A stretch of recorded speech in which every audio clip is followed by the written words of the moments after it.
भजन करते करते नंद बाबा घर को भागे। नंद बाबा घर पहुंच गए,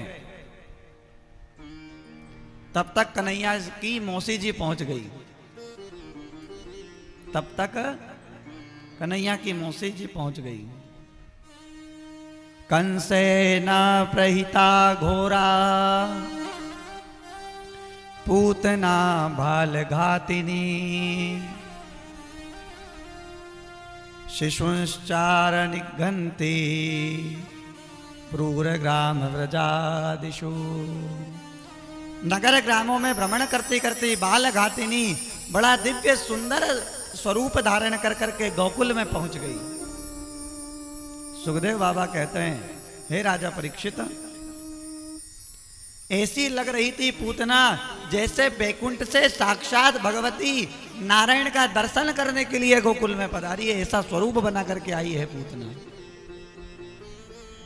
पूतना के सौंदर्य को जिस जिसने देखा वो देखता ही रह गया। गोपियों का झुंड बधाई के लिए जा रहा था। पूतना समझ गई काऊ पूत के जन्म की बधाई जा रही है और मेरे नाम पूतना। देखो तो सही कि का पूत भयो है, कैसो पूत भयो है। सो माया के द्वारा बड़ा दिव्य मनोहर रूप बनाया और झुंड में मिलकर नंद भवन में पहुंच गई। अन्य गोपियां मैया को सब बधाई दे रही हैं। मैंने जैसे ही सुनी कि यशोदा तो ये बुढ़ापे में लाला भयो है, छोरा भयो है, तो मैं खुशी के मारे बावरी हो गई और घर के सब काम मैंने छोड़े और दौड़ी दौड़ी तेरे लाला को मुंह देखने के लिए मैं चली आई। अब तू ऐसे आंख फाड़ फाड़ के मुझे काहे देख रही है? मुझे पहचाने ना है का? यशोदा मैया बड़े चक्कर में पड़ गई। हे भगवान, ये मेरी बहिना कहां से आ गई? बहिना बता रही है। आज के पहले ही आके कबहू मैंने सूरत ना देखी, पर जब इतने प्यार से बधाई देने के लिए आ रही है, इतनी प्यार से बधाई के लिए आई, तो होगी जान पहचान की, कोई होगी, खास बहन तो नहीं है, पर हो सकता है कोई चचेरी ममेरी फुफेरी कोई बहन हो, दूर की कोई बहन हो सकती है। एकदम प्रश्न कर दिया कि तू कौन है? कहा मैं ना पहचानूं तो तू बोले बुरा मान लेगी, इसलिए तू मत पूछ। आओ आओ बहन, तू सबन के आशीर्वाद कोई हो तो तुम सबके आशीर्वाद कोई हो चमत्कार हुआ है कि मेरे यहाँ पर लाला को जन्म भयो है। अब तू बहन जल्दी जाकर तेरे लाला को आशीर्वाद दे करके आ, फिर बाद में मैं तुझसे बात करूंगी। पूतना ने पूछा कहाँ है तेरा लाला? मैया ने इशारे में कह दिया वह पलने में हाल ही सुवायो है, अभी सुलाया है। तू जगइयो मत। पूतना पालने की ओर चल पड़ी। प्रभु ने पालने में लेटे लेटे जो तिरछी निगाह से देखा, ओहो मौसी जी, आज तो मौसी जी आ रही है। पूतना को देखते देखते भगवान ने अपनी दोनों आंखें बंद कर ली। भगवान तो चराचर की आत्मा है, कौन किस भाव से आया है भगवान तो सब जानते हैं कि मेरे पास कौन किस भाव से आ रहा है। परंतु पूतना को देख करके नेत्र बंद क्यों कर लिए, तो इस पर संतों ने बड़े सुंदर सुंदर भाव लिखे हैं। एक संत कहते हैं भगवान ने इसलिए नेत्र बंद कर लिए कि भगवान ने सोचा कि हम आए हैं दुष्टों का विनाश करने के लिए, तो लगता है दुष्टों का विनाश हमें हमारी पूतना मौसी से ही प्रारंभ करना होगा। तो इतने बड़े कार्य का शुभारंभ होने जा रहा है, तो मैं पहले आंख बंद कर लूं और आंख बंद करके मैं मंगलाचरण कर लूं, और तभी तो मेरे काम का श्री गणेश होगा।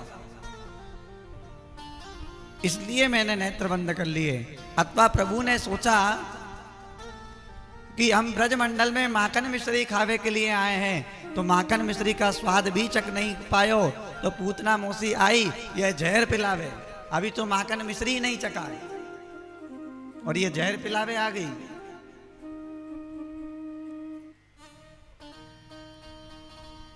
तो जे काम तेरो ना है कि तू मुझे माखन खिलाए, और यो काम मेरो भी ना है। जहर ही पीना है तो मैं नहीं, भगवान शंकर पिएंगे जहर। तो भोले बाबा को बहुत अभ्यास है जहर पीने का। तो आंख बंद कर भोले बाबा का ध्यान किया कन्हैया ने, नेत्र बंद कर लिए। अस्तु बहुत सारे सुंदर सुंदर भाव संत ने लिखे, नेत्र बंद किए हुए। किसी संत ने लिखा कि भगवान आंख बंद कर करके ध्यान कर रहे हैं कि मैं यहां से श्री गणेश कर रहा हूं दुष्टों को मारने का। ऐसे अनेक भाव लिखे हैं।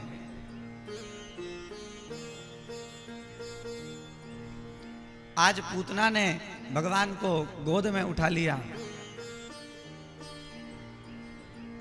और पूतना ने भगवान को अपना स्तन पान कराया, दुग्ध पान कराया।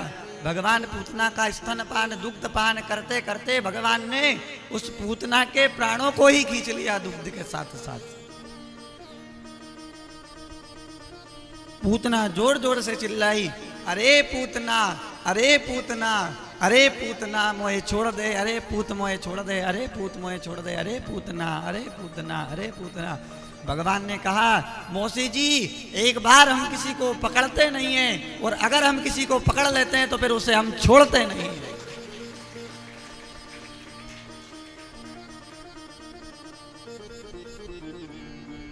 भीषण शब्दों में पर्वतों सहित, पृथ्वी नक्षत्रों सहित, आकाश मंडल सब कुपित हो उठे, और गोपियां गोप ग्वाले सब मूर्छित होकर के गिर पड़े कि राक्षसी भगवान को उठा करके लेकर के चली गई। पूतना के प्राणों को भगवान ने हर लिया, प्राण खींच लिए भगवान ने, और पूतना की आंखें दोनों पलट गई और 6 कोस दूरी पर जाकर के गिरी है पूतना। मैया यशोदा चिल्लाई,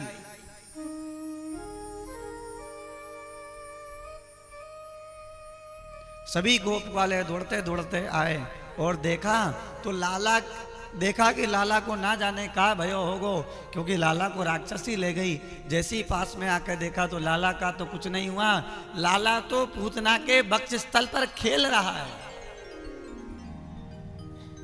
तभी मैया ने लाला को उठाया, खूब रोई मैया, बड़ी मुश्किल से तो हुआ, तब से संकट ही संकट पैदा हो रहे हैं। घर गई, खूब रोई, विलाप किया।